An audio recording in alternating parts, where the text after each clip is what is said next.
एक गरीब आदमी था। वो अपनी पत्नी रानो और बेटी पिंकी के साथ एक छोटे से गांव में रहता था। गांव में टुन्नू के पास उसका अपना एक छोटा सा खेत था, जहां पर उसने नींबू के कुछ पेड़ लगाए थे। वो उन पेड़ों पर उगे नींबुओं से शिकंजे बनाकर उन्हें बाजार में बेचा करता था। रानो, मैं खेत से नींबू तोड़कर ला रहा हूँ, तब तक तुम शिकंजी का मसाला तैयार कर दो। कल शिकंजी का सारा मसाला खत्म हो गया। शिकंजे में जब तक मसाला ना पड़ा हो तब तक शिकंजी पीने का मजा ही नहीं आता।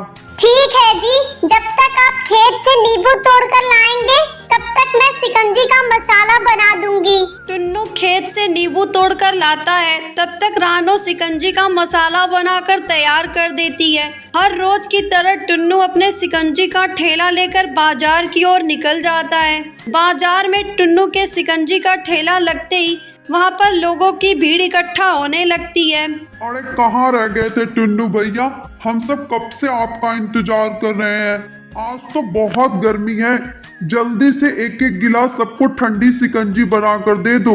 अब तो हम सबको आपकी शिकंजी की ऐसी आदत पड़ गई है कि जिस दिन आपके हाथ की शिकंजी नहीं पी लेते उस दिन तो हमें खाना भी हजम नहीं होता है। अरे भाई, ये तो बस आप लोगों का प्यार है। आप बैठिए, मैं सभी के लिए शिकंजी तैयार कर देता हूँ। टुन्नू सभी के लिए शिकंजी तैयार करता है और देखते ही देखते कुछ ही देर में उसके ठेले की सारी शिकंजी बिक जाती है। आज तो मेरी शिकंजी रोज से भी जल्दी बिक गई। चलो अच्छा है, घर जाकर थोड़ा आराम कर लूंगा। टुन्नू अपना ठेला लेकर वहाँ से जाने लगता है। तभी कालू कौवे की नजर उस पर पड़ती है और वो तुरंत उसके पास जाता है। तुम तो वही ठेले वाले हो ना जो शास्त्री चौक पर शिकंजी का ठेला लगाता है? हाँ भैया, मैं वही हूँ, लेकिन आज मेरी शिकंजी थोड़ी जल्दी खत्म हो गई है, इसलिए मेरे पास और शिकंजी नहीं है। कल मैं जब आऊंगा तब आप मेरे ठेले से शिकंजी पी लेना। नहीं नहीं, मुझे तुम्हारे ठेले से शिकंजी नहीं पीनी।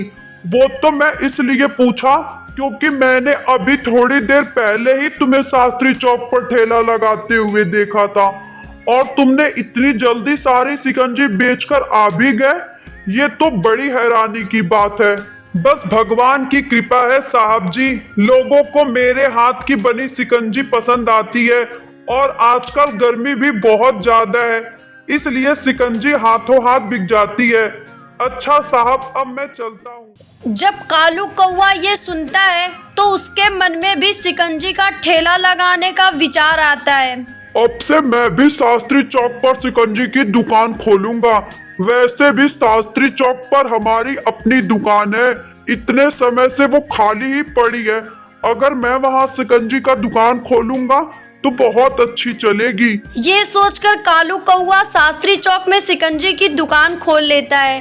टुन्नू शिकंजी का एक गिलास सभी को 10 रुपए में बेचता था, इसलिए टुन्नू की ग्राहकी कम करने के लिए कालू कौवे ने अपनी शिकंजी 5 रुपए गिलास कर देता है। उसकी दुकान पर शिकंजी का कम दाम देखकर लोगों ने उसके ठेले पर आना शुरू कर दिया। तभी 1-2 दिन बाद टुन्नू अपने एक पुराने ग्राहक से पूछता है, क्या बात है भाई, मैं 2-3 दिनों से देख रहा हूँ तुम मेरे यहाँ शिकंजी पीने नहीं आ रहे।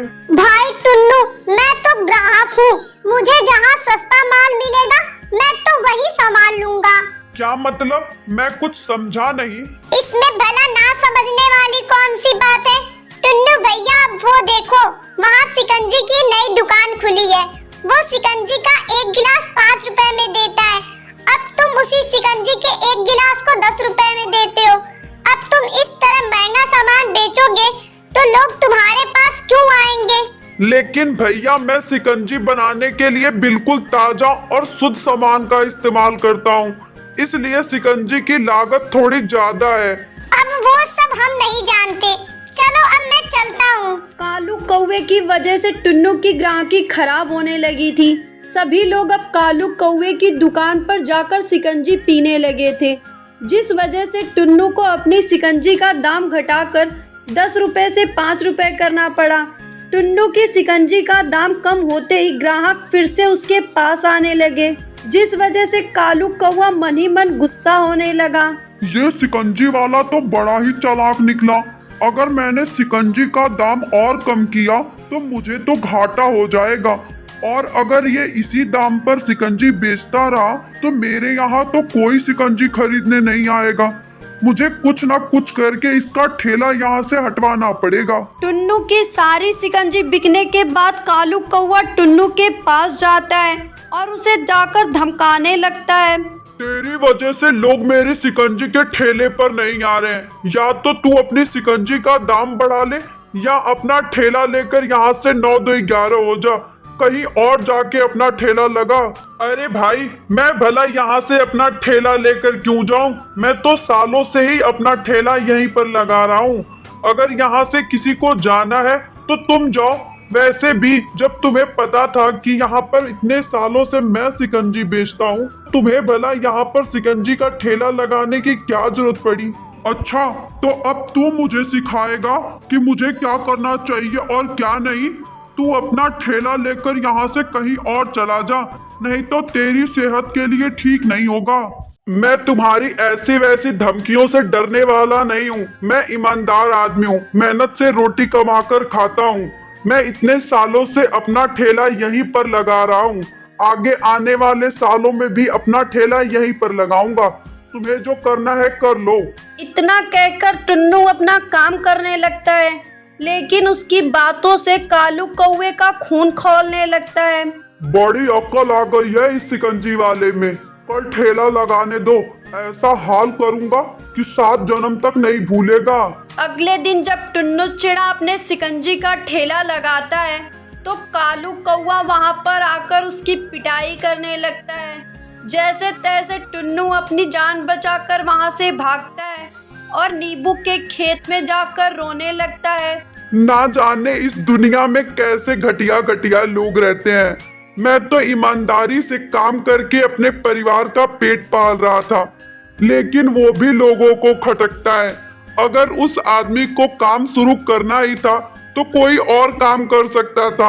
एक तो जबरदस्ती अपनी शिकंजी की दुकान खोली, ऊपर से मुझसे मारपीट कर वहां से मुझे भगा दिया। क्या इस दुनिया में शरीफ लोगों की कोई जगह नहीं है? मेहनत करके रोटी कमाना भी पाप है क्या? शांत हो जाओ टुन्नू, तुम ये सब क्या बोल रहे हो? अरे, ये आवाज कहाँ से आ रही है? मैं तुम्हारे खेत की नींबू हूँ। जब से तुमने इस खेत में पहला नींबू का पेड़ लगाया था, तब से मैं यहाँ पर हूँ। लेकिन तुम मुझसे बात कैसे कर पा रही हो? मैं तुमसे बात इसलिए कर पा रही हूँ क्योंकि मैं एक जादुई नींबू हूँ। मैं तुम्हें परेशान देखी और तुम्हारी बातें सुनी तो तुमसे बात करने के लिए यहाँ चली आई। मुझे जरा ठीक से बताओ, आखिर तुम इतने परेशान क्यों हो? जादुई नींबू के पूछने पर टुन्नू उसे सारी बात बताता है, जिस पर जादुई नींबू बहुत ज्यादा गुस्सा हो जाती है। उस आदमी की इतनी हिम्मत कि उसने तुम्हारे साथ ऐसा किया, मैं उसे छोड़ूंगी नहीं। मैं उसे ऐसा सबक सिखाऊंगी कि वो खुद आकर तुम्हारे पास माफी मांगेगा। इतना कहकर जादुई नींबू वहां से गायब हो जाती है और कालू कौवे के घर पहुंच जाती है। अपने सामने जादुई नींबू को देखकर कालू कौवा बहुत ही डर जाता है। अरे अरे, ये भला कैसा नींबू है? इसके तो हाथ पैर और आंखें भी हैं। कहीं तुम कोई भूत तो नहीं हो? मैं कोई भूत तो नहीं हूँ, लेकिन तुम्हारे सारे भूत अभी उतार देती हूँ। तुमने जो टुन्नू के साथ किया है उसका अच्छी तरह से बदला लूंगी तुमसे। इतना कहकर जादुई नींबू उसकी पिटाई करने लगती है। अरे छोड़ दो, मुझे बहुत दर्द हो रहा है। तुझे तो मैं बिल्कुल नहीं छोड़ूंगी। तूने टुन्नू जैसे शरीफ आदमी के साथ इतना बुरा व्यवहार किया, उसे इतना मारा पीटा, ऐसा करते हुए तुझे शर्म नहीं आई?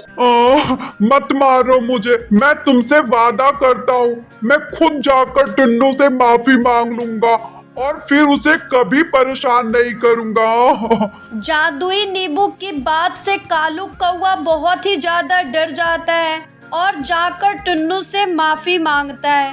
अगले दिन टुन्नू अपना ठेला लगाता है। उस दिन के बाद से कालू कौवा उसे कभी दिखाई नहीं देता। उसके बाद टुन्नू जादुई नींबू के पास जाता है और उसकी मदद के लिए उसे शुक्रिया अदा करता है। उस दिन के बाद से जादुई नींबू उसके पास रहने लगती है।